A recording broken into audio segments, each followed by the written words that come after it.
One of the issues which is plaguing us all at the moment here in Australia is whether Julian Assange should be returned back to the country of origin, which is, obviously, here in Australia. Now, there are many opinions about this, and there are those people who will argue that Julian Assange has done some terrible things by releasing information which was top secret and that endangered the lives of others, spies, diplomats, and I think they even indicated that there could have been some people in the forces who were likely to have been identified as a result of some of the information he sent out. Now look, to be honest, haven't read any of the information myself, don't really know what it contained, and I don't know if I really care. He believed at the time that he was doing some good, that he was actually exposing some issues with regard to the government of the day, and that they should have been telling us about the things that they were doing. Okay, but they don't. But he was prepared to at least admit to us that this is what was being done, and that we all should know about it.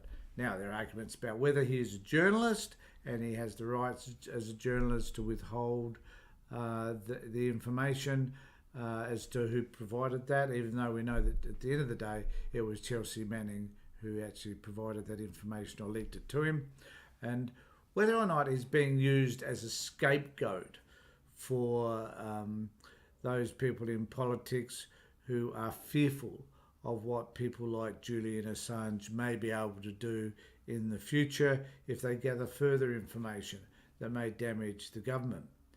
Now, the interesting thing to remember here is that Chelsea Manning was the person who gave him that information, but also under Obama was released from prison.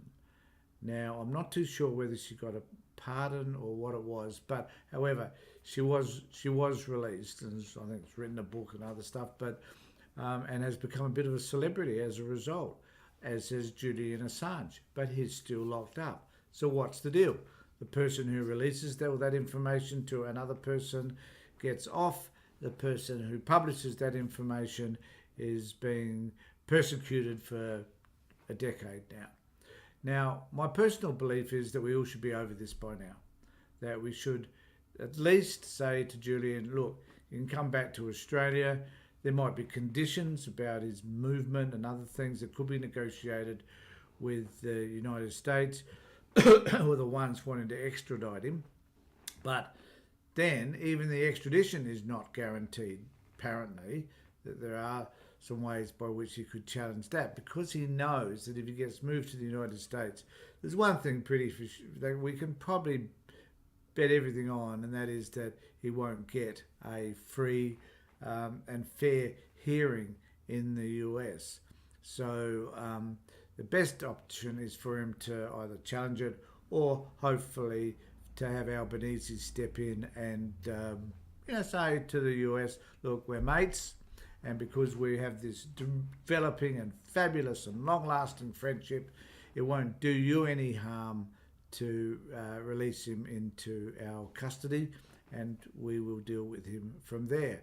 We will certainly be far more lenient than the United States would be, where he faces up to, 200 years imprisonment or something.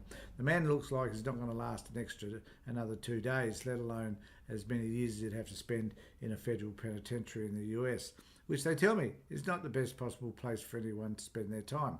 So I'm hoping he gets returned. Now, there was an article written about this on the ABC, which does talk about, does identify Julian Assange is facing extradition to the US, so will Prime Minister Anthony Albanese intervene?